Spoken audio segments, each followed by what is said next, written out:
Hello, and welcome to the City of Truth. Episode 4, Arguments Against the Existence of God.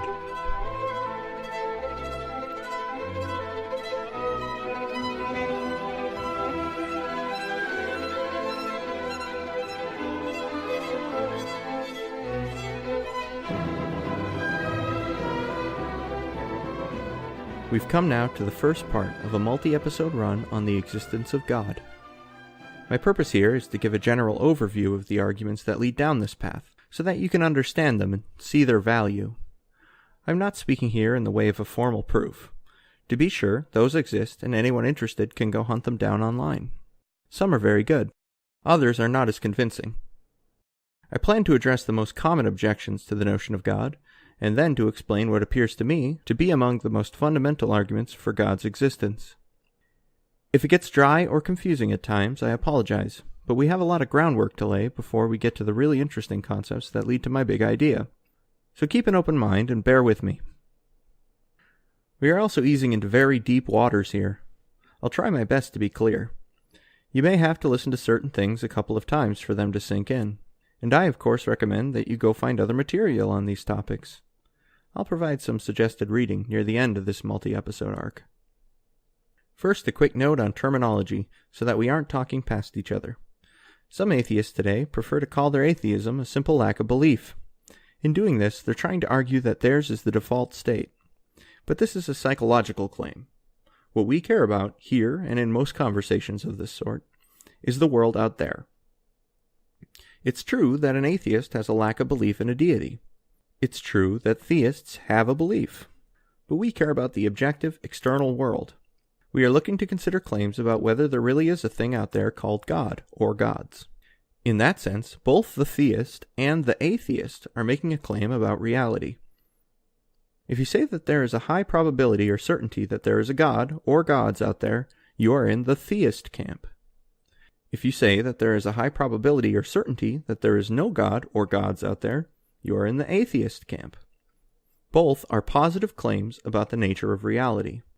And lastly, if you don't fall into either camp, if you don't know, or you lean one way but you have low certainty, then you're an agnostic. That term literally means a lack of knowing. These three terms are comprehensive, meaning they cover every position. Of course, you could categorize things differently if you wanted to, say by whether or not a person believes in Shiva specifically, but this is the common scheme and the one we're using. Also note that theism is a very general category. It would include nearly every concept of a god or gods in nearly every religion. You get into gray territory with, say, certain Buddhists or pantheists and such, but that's not our focus at the moment. We are talking about the claim that there exists one or more non-physical beings who transcend physical reality and possess something at least remotely akin to intention or intelligence, at least in our limited human way of understanding it. A being or beings that would exist if there were no physical reality at all. With that out of the way, let's dive in. What are the primary arguments against God's existence? As far as I can tell, there are two. I'm sure all manner of other arguments and attempts have been made, but really, all of the halfway decent arguments I've seen are reducible to two. The first is the problem of evil. The second is the sufficiency of naturalism. Now, if you're an atheist, I want to ask you not to go on the defensive here. I want to give your position a fair hearing, and I'd like it if you could be open to considering the other side for a moment. It's easy to see ourselves as defending our camp against the enemy, but I always try to be intellectually honest, and I am sincere in my efforts here. Even if you aren't convinced, perhaps you can at least come to the point where you extend the courtesy to theism of considering it seriously. Too often, these discussions devolve into irrational screaming about how you'll get smited or how the religious believe in a flying spaghetti monster, and there's no productive thought or conversation. Let's just avoid all that. Let's be sincere and honest people reflecting on deep questions about existence. 4.1 Naturalism. Let's look at the second argument first, the sufficiency of naturalism. This argument suggests, as do nearly all modern atheists, that the natural world is sufficient to explain everything we see and experience. There's simply no need for a god of any sort. Modern science especially has simply rendered the idea of God irrelevant as a thesis. God was once an explanation offered up by people who failed to understand the operation of the natural world and its causes. As we came to understand more and more about those causes, the domain attributed to the action of God shrank more and more. Today, says the naturalist, this domain is nearly non-existent, and the places where the universe still seems mysterious are just things we haven't figured out yet. Naturalism has an explanatory track record of 100%. As such, we have every reason in the world to bet that naturalistic explanations will be found for the remaining phenomena. And even if they aren't, and we never know for sure, it's entirely plausible that they have naturalistic explanations. God, like the theory of the four humors, is just an idea past its time. We cling to it because it provides us with a sort of psychological warm blanket. Thus says the naturalist. I think that's probably a pretty fair assessment of their argument in favor of naturalism, skipping over all the details, of course. I also think that it fails to have both a historical understanding of the realities of theism and doesn't get down into the depths of thought needed to really address the issue. It's not purely superficial, and I can absolutely see the appeal in it. It's not a crazy notion, but relative to where the idea of God must be considered, it is a superficial argument because it rests on certain assumptions that aren't explained by naturalism. It doesn't consider the issue from the proper depth. First, let's address the question of mysteries.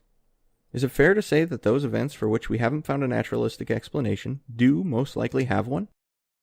It depends on the nature of the mystery. We don't understand how the quantum world model and relativity can mesh together. We continue to struggle to find a quantum model for gravity. But what does that seek to explain? Measurable, repeatable natural phenomena that are clearly governed by mathematical laws. In that sort of case, we absolutely have every reason in the world to believe that a natural explanation exists. That's precisely the sort of thing that science is meant to analyze. But we would not expect to find a naturalistic explanation in the cases of miracles or prophecies. If either miracles or prophecies exist, they exist in violation of the ordinary functioning of the natural world. One is a temporary suspension of the laws of nature, while the other makes accurate predictions of the future that are impossible to explain naturally. Consequently, atheists and naturalists of all stripes deny that genuine miracles and prophecies can happen. But the distinction should be made. Some mysteries we should expect to have naturalistic explanations. Others we shouldn't, and the mystery must be denied to fit in a naturalistic framework. And there are cases in history where denial becomes very difficult to do. A good example would be the miracle of Fatima in 1917. There was a miraculous event that 70,000 people claimed to witness, including reputable journalists and atheists. I'm not saying that it's impossible to offer up a natural explanation here, and we can consider this or other examples later if people are interested, but it's not something that can be hand-waved away. It's not some televangelist pushing a lady over and then her adrenaline canceling out her arthritic pain for 5 minutes. There are cases of claimed miracles and prophecies that are pretty serious issues to contend with. They aren't common. The existence of rare but real miracles and prophecies can allow that many or even most such claims are false, so long as some are true, and it does challenge the notion of the sufficiency of naturalistic explanations in all cases, if some are true. What about the notion that God was proposed or promoted as an idea for its explanatory power over natural phenomena? I think another distinction has to be made here as well. There's certainly no question that some notions of gods in some cultures are exactly that. Ancient paganism appears to be mostly that, really, and there's no question that religion, by its very nature, attempts to propose answers for why the world is ordered the way it is. But this only affects some claims of some gods, namely those claims which were proposed as an explanation for natural phenomena. Modern science absolutely contradicts the pagan explanations for seasons, for instance. But when we consider the traditional Western notion of monotheism, there's actually very little in the way of naturalistic claims made that bring it into conflict with science. To be clear, there are claims of miracles and prophecies, as I mentioned above. But these are notable precisely because they are exceptions to the established rules. That's what made them special. The traditional Western notion of God actually argues that in nearly all cases, God operates through the nature of created things. And if you think about it, it could hardly be otherwise in that framework. That's precisely what the nature of something is. Its ordinary operation, if outside agents don't affect it. The general Western conception proposed by the scholastics was that God created a universe with certain natural properties, and these properties explained how the world operates, again, outside of the rare exception. This means that the discovery of any physical properties of any physical system is never in contradiction to the traditional Western concept of God. It can't be, because that traditional notion proposes just such a reality. The claims about God are metaphysical, not physical, and it's just this sort of thinking that provided the environment in which scientific thought developed. It's only where the physical claims start to enter the realm of the metaphysical that any issues might develop. It's also important to note that the scientific method assumes natural explanations. That's its entire purpose, to discover natural explanations for phenomena. So we should hardly be surprised that those are the sorts of explanations it finds. As we talked about in the first 2 episodes, there are certain beliefs that are part of a foundational structure on which science is based. It's in this realm, the realm of the metaphysical, that theological concepts are considered. It's for this reason that many people have said that you couldn't have a scientific experiment that proves or disproves the existence of God. If he is to be found, we wouldn't expect God to be spotted jumping about the stars. We would expect him to be much more fundamental than that. What if the foundations on which science rests require theism? What if they prohibit theism? If we continue to use science as our litmus test, then that is the true question when it comes to the relationship between science and religion. It's not whether one particular religious idea provides an accurate description of the universe's creation. That's actually a secondary question. Nearly that whole debate is just people talking past each other unproductively, or entering into realms far beyond their competence. So that's the basic answer to this problem. Naturalism can only be sufficient if the scientific worldview can stand without a concept of a God. If it can, then this is a legitimate argument. It doesn't disprove the existence of God necessarily, but it certainly means that he isn't necessary to explain the universe. That is undoubtedly a devastating critique to most types of theism. But if, instead, the scientific worldview has to rely on concepts that inevitably result in the conclusion that God exists, then it isn't a valid objection. And I intend to argue precisely that in the next episode. 4.2. The Problem of Evil. The second argument against God's existence is the problem of evil. Here's the basic idea. God, traditionally defined in Western thought, possesses the properties of being all-powerful, or omnipotent, and all-good, or omnibenevolent. This would entail that his intentions would always be to promote the good, and that there are no limiting factors on that ability. Yet we see terrible, terrible evils in the world. We see children dying. We see millions tortured. We see starvation, disease, rape, genocide, and the universality of death. The world is an ugly, brutal place. It doesn't appear that anyone out there cares about us at all. So who in their right mind could think that these two things are compatible? If God is all-powerful, and he is all-good, why didn't he stop the Holocaust? Why is it that, no matter how hard I pray or what I do, I still have to watch children die? Any such concept of a God is monstrous. It then appears completely irrational that an all-good and all-powerful God exists. If any being exists out there who claims to be God, he is plainly not all good, or he'd fix this mess. And if he's not all good and all powerful, he doesn't deserve the name of God or our worship. In short, the deep tragedy of the human condition means that the idea of God is delusional wish fulfillment. This is a powerful emotional argument. I think it resonates deeply with some people, especially some people who have suffered greatly. The powerlessness we feel when enduring the evils of life is devastating.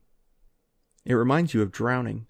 If I'm beside a dock, and I'm drowning, and there's a man on the dock, and he refuses to help me, that man is sick. It's fair to say he's a bad person. How is God not that person, then? I say it's a powerful emotional argument because it is, but it is not a powerful rational argument. Why not? Well, for one thing, it assumes we can have full knowledge of events and can make perfectly informed judgments about what is best for reality collectively. That's about the boldest claim a person can make, and it is the position you have to take if you want to rationally argue against the existence of God on these grounds.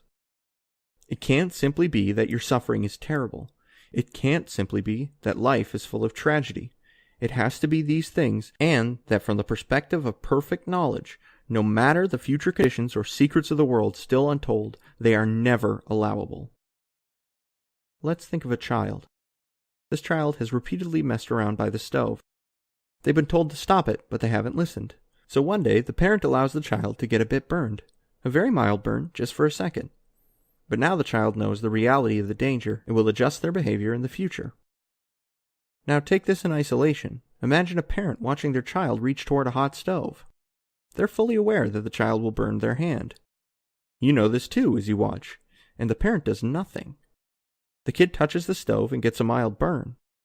Now, is the proper conclusion to make in that situation that this is an evil parent engaged in child abuse? I'd guess you wouldn't think that, especially if you were trying to be fair to the accused parent.